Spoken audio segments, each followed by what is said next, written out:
अयोध्या में जब सर्वाधिक इतना उत्थान हुआ है तो अयोध्या में लालू सिंह क्यों हार गए?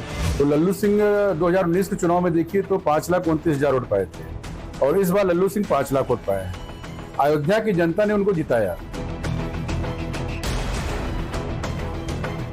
कुछ कमी हमारी रही, उसमें जो निराशा रही तो उसका भी कारण रहा, जैसे बूथों में लोगों का मतदान न हो पाना। हम अयोध्या के सारे संत महात्मा आत्मचिंतन कर रहे हैं कि हारने का क्या कारण है।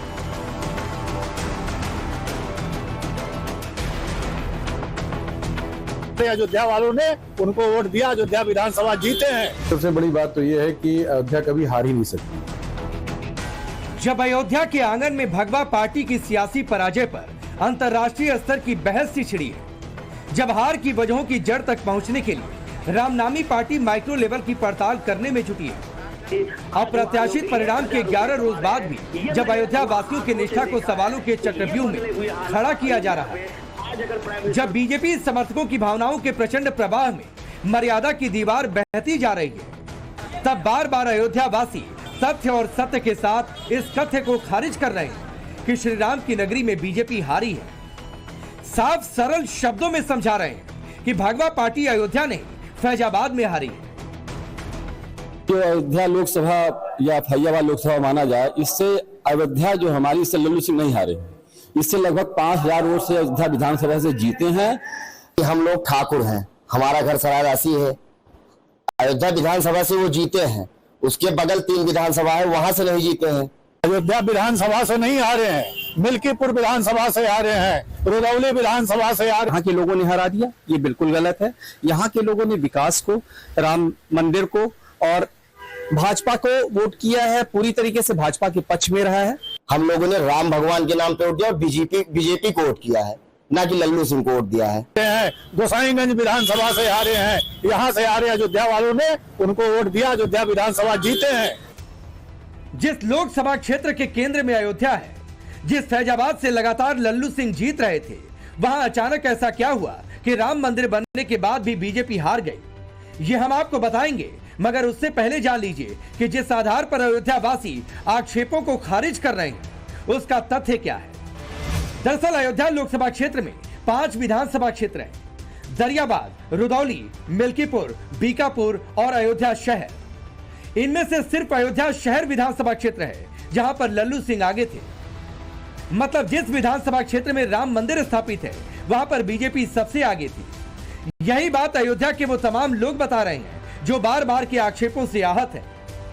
हालांकि कुछ बूथ पर समाजवादी पार्टी के कैंडिडेट्स को ज्यादा वोट मिले, मगर जानकार बताते हैं कि उसकी जड़ में जाती है। ऐसे में सवाल है कि बीजेपी को 4 विधानसभा क्षेत्रों में कम वोट क्यों मिले? राम मंदिर की लहर के बावजूद लल्लू सिंह क्यों हार गए? क्या मुआवजा अहम फैक्टर था या कुछ और वजह थी? इन सवालों का जवाब जानने के लिए जब टाइम्स नाउ नवभारत की टीम अयोध्या पहुंची, राम की नगरी में गली गली घूमकर लोगों से बात की, तब पता चला कि हार की वजह अयोध्या धाम नहीं, कुछ और है। मसलन लल्लू सिंह का संविधान संशोधन वाला भाषण, आरक्षण खत्म करने की अफवाह, कार्यकर्ताओं की उपेक्षा, राम के नाम पर लल्लू सिंह की निश्चिंतता और बीजेपी कार्यकर्ताओं की उदासीनता अयोध्या के आंगन में बीजेपी के हार की असली वजह थी। जो लोग ये कहते हैं कि यहाँ तोड़े गए, यहाँ घर तोड़ दिया गया, मंदिर तोड़ दिया गया, ये सब गलत है। यहाँ लोग नैरेटिव ये फैलाए कि आरक्षण खतरे में हो गया, संविधान खतरे में हो गया, ये नैरेटिव फैला करके, अफवाह फैला करके लोग जो है वोट लिए। कि प्रत्याशी होने के बावजूद लल्लू सिंह कभी किसी भी मतदाता के घर गए नहीं, ना कहीं घूमे, और भाजपा के भी कार्यकर्ता जो थे वो भी एकदम निष्क्रिय थे। उसके बावजूद यहाँ की जनता ने 5 लाख वोट देने का कार्य किया है। ना तो लल्लू सिंह जी ने किसी के घर वो गए कहने, तो बाहर के लोग जो भी अयोध्या वासियों को गाली दे रहे हैं या अयोध्या वासियों को कोस रहे हैं, वो अयोध्या वासियों को नहीं कोस रहे हैं, वो भगवान राम को कोस रहे हैं। बावजूद इसके लल्लू सिंह की हार के जरिए राम मंदिर और अयोध्या वालों को सवालों में खड़ा किया जा रहा है। सोशल मीडिया पर लगातार अयोध्या और अयोध्या वासियों के विरुद्ध अशुद्ध शब्दों का इस्तेमाल किया जा रहा है। कथित बीजेपी समर्थकों के इस बाइकॉट के बीच अयोध्या वालों के मन को दूसरा छुपता हुआ सच ये भी परेशान कर रहा है। लोकसभा चुनाव के बाद बीजेपी के बड़े नेताओं में सिर्फ हिमंता बिस्वा शर्मा ही अयोध्या गए। मुख्यमंत्री योगी आदित्यनाथ भी अब तक अयोध्या नहीं आए। यूपी या केंद्र के दूसरे बड़े प्रमुख नेताओं की फिलहाल अयोध्या से दूरी बनी है। हालांकि इसकी वजह व्यस्तता हो सकती है, मगर यही एंटी अयोध्या कैंपेन चलाने वालों के लिए ऑक्सीजन का काम कर रही है। तमाम तरह की थ्योरियां गढ़कर ये साबित करने की कोशिश की जा रही है कि 4 जून के बाद से अयोध्या में राम भक्तों की तादाद कम हो गई। अभी तो यहाँ खड़े हैं, यात्री नहीं है तो इसलिए खड़े हैं सर।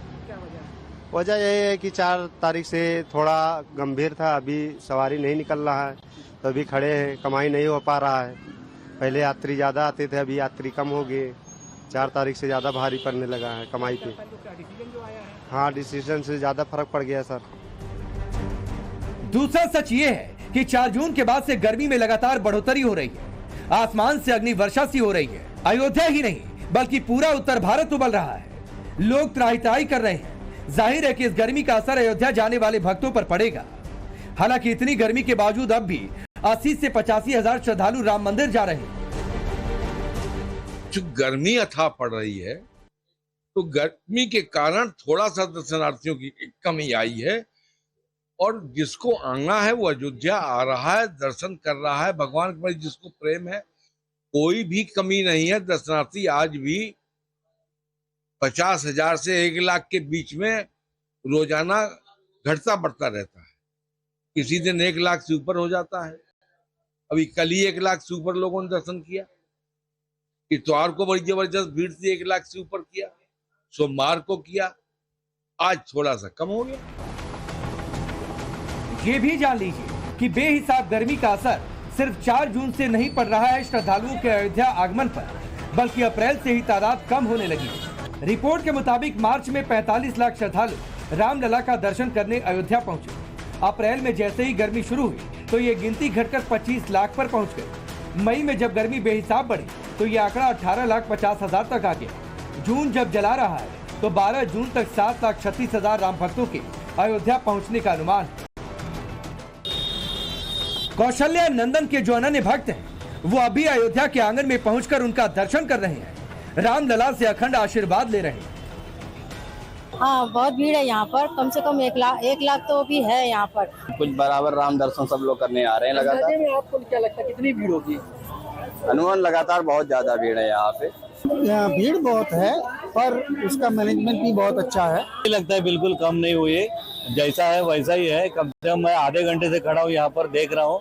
मुझे लगता है कि 1 लाख लोग तो कम से कम है ही यहाँ पर जो दर्शन के लिए इच्छुक है। इस समय चूंकि गर्मी के दिन है इसलिए थोड़ा सा परेशानी लगी, लेकिन वैसे कोई परेशानी किसी भी प्रकार की नहीं है। और दर्शन करने के बाद हम सबका मन एकदम प्रफुल्लित हो उठा, प्रसन्न हो गए हम। इसके बावजूद एक बड़ी तादाद है ऐसे लोगों की जो फैजाबाद में बीजेपी के हार का ठीकरा अयोध्या वासियों पर फोड़ने में लगे। यही वजह है कि अयोध्या के संत और महंत भी इसको लेकर फिक्रमंद हैं। साधु संत महंतों ने जानकी मंदिर में बैठकर इस पर चर्चा की। जो मंथन किया उससे क्या कुछ बाहर निकला वो पहले जान लीजिए। हम लोग कथा के लिए बाहर जाते हैं, नतमस्तक होना पड़ रहा है कि अयोध्या में जब सर्वाधिक इतना उत्थान हुआ है तो अयोध्या में लालू सिंह क्यों हार गए। उसमें कुछ खास मुद्दे हैं। एक तो लालू सिंह का बड़ा बोलापन हो गया, 400 पार वाला स्थिति हो गई। दूसरी थोड़ी सी ये लोग अपने अहंकार की पराकाष्ठा में थे, हम तो जीत ही रहे हैं, कोई मतलब नहीं है। जो जनमानस जो है, कुछ जैसे व्यापारी वर्ग हमारे नाराज रहे, व्यापारी वर्गों के बीच में हमारे प्रतिनिधियों को न जाना, ये भी एक कारण रहा। और कुछ जो है तो जातिवाद में लोग डाइवर्ट हो गए, इसका सबसे बड़ा कारण रहा जो जातिवाद में लोगों ने जाकर के मतदान किया। बीजेपी की हार की वृहद समीक्षा करने के बाद साधु संतों ने प्रधानमंत्री मोदी और मुख्यमंत्री योगी आदित्यनाथ के नाम सुझाव पत्र भेजा है। साधु संतों की इस बैठक में बीजेपी नेताओं के बड़बोलेपन के अलावा सड़क चौड़ीकरण की वजह से होने वाली परेशानी और मुआवजा को लेकर भी बातें हुई। साधु संत हैं अथवा वैसे सामान्य नागरिक हैं, आने जाने में बड़ी असुविधा यहाँ की पुलिस कर रही जो व्यवस्था बनाई गई। तो हम लोगों का कहना यह है कि भाई आप उनका आधार कार्ड देख लीजिए। कोई भूसा ला रहा है, कोई गल्ला ला रहा है, बिना गल्ला लाए, बिना भूसा लाए, बिना पानी लाए व्यवस्था कैसे चलेगी। व्यापारी लोगों के लिए कहा गया है कि उनका उचित ऐसा कुछ संयोग किया जाए, समायोजन किया जाए कि उनकी जो समस्या है, उनकी जो दुख पीड़ा है वो दूर किया जा सके। लेकिन मुआवजे को लेकर दूसरा सच ये भी है कि अयोध्या के सौंदर्यीकरण के लिए 1253 करोड़ से भी ज्यादा का मुआवजा दिया गया। मुआवजे को लेकर सवालों के बीच अयोध्या प्रशासन ने बताया कि शहर के सौंदर्यीकरण और सड़कों के चौड़ीकरण के दौरान रामपथ, भक्ति पथ, रामपथ, पंचकोसी परिक्रमा मार्ग, 14 कोसी परिक्रमा मार्ग पर 4,616 दुकानदार प्रभावित हुए। इनमें से 4,215 दुकानदारों या व्यापारियों पर आंशिक रूप से असर पड़ा। 401 दुकानों को पूरी तरह विस्थापित किया गया। इनमें 339 दुकानदारों को अथॉरिटी के द्वारा दुकानें अलॉट की गई। व्यापार प्रभावित होने के कारण हर एक दुकानदार को 1 लाख से 10 लाख रुपए का भुगतान अलग से किया गया। इसके अलावा 1,845 भूमि मालिक या भवन मालिक प्रभावित हुए और इन्हें 952.39 करोड़ का भुगतान किया गया। अयोध्या के सौंदर्यीकरण के मुआवजे के तौर पर कुल मिलाकर 1,253.06 करोड़ का भुगतान किया गया। टाइम्स नाउ नव भारत की टीम जब अयोध्या में घूम रही थी तब लोगों से मुआवजे को लेकर भी सवाल किया। अयोध्या वासियों ने इसे सिरे से खारिज कर दिया। अयोध्या वासी भाजपा के सदैव ऋणी रहेंगे। इन्होंने अंतर्राष्ट्रीय पटल पे अयोध्या को लाके खड़ा कर दिया। किसी भी गली में जाइए, किसी भी सड़क पे जाइए, ये नहीं कि सिर्फ रामपथ की बात हो रही है, पूरे शहर का अयोध्या को जो इन्होंने नगर पालिका से नगर निगम में कन्वर्ट किया है, उस नगर निगम के अकॉर्डिंग पूरे शहर का विकास ये करने की कोशिश कर रहे हैं। ये गलत आरोप है, ये विपक्षियों की चाल है। हम देश की जनता से ये कहना चाहते हैं, आप आइए, आपका स्वागत है और दुनिया के बहकावे में आप मत आइए। आपको जानकर ताज्जुब होगा कि एक जो महिला मुआवजे वाली थ्योरी के सेंटर में खड़ी थी, उसने भी बाद में इसे खारिज कर दिया। विकास कर रहे हैं, कैसा विकास हो रहा है? ये कैसा विकास है? राम जी का मंदिर बनवा के सबके घर को तोड़ दो। इस तरह का अन्याय अत्याचार कितना नाम खाना। हमारा मकान टूटा नहीं था, वो टूटने वाला रहा। जब सूचना मिली कि ऐसा होगा तो हम परेशान, हर आदमी हो जाता है। और हमारे हस्बैंड भी परेशान चल रहे थे, बीमार आदमी चल रहे थे, अकेले घर में कमाने वाले हैं। इसलिए हम कह दिए कि जाकर के भावास में कि हाँ उखाड़ के फेंका गया। लेकिन जाहिर है कि अगर अयोध्या में ही मुआवजा फैक्टर होता तो अयोध्या शहर में बीजेपी को ज्यादा वोट नहीं मिलता। अयोध्या विधानसभा के अंदर 3 ब्लॉक हैं, जिनमें से पूरा और मसौदा में बीजेपी 16,000 वोटों से पिछड़ गई थी, मगर अयोध्या शहर में 20,000 वोट से आगे थी। अयोध्या धाम जहां रामलला विराजमान है, उसकी 7 बूथों में से 1 को छोड़कर सभी बूथों पर बीजेपी को बढ़त मिली। बूथ नंबर 156 पर 281 वोट बीजेपी को ज्यादा मिले। बूथ नंबर 157 पर 198 वोट, बूथ नंबर 158 पर 186 वोट, बूथ नंबर 159 पर 127 वोट, बूथ नंबर 160 पर 158 वोट ज्यादा मिले। जबकि बूथ संख्या 161 पर बीजेपी की अपेक्षा समाजवादी पार्टी के उम्मीदवार को 28 वोट ज्यादा मिले। राम मंदिर वाले अयोध्या शहर की बदौलत बीजेपी अयोध्या विधानसभा में 4,667 वोट की लीड ले पाई।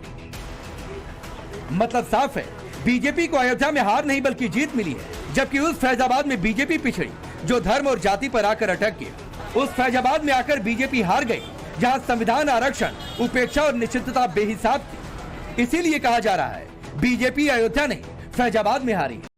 अभिषेक श्रीवास्तव, अयोध्या, टाइम्स नाउ नव भारत।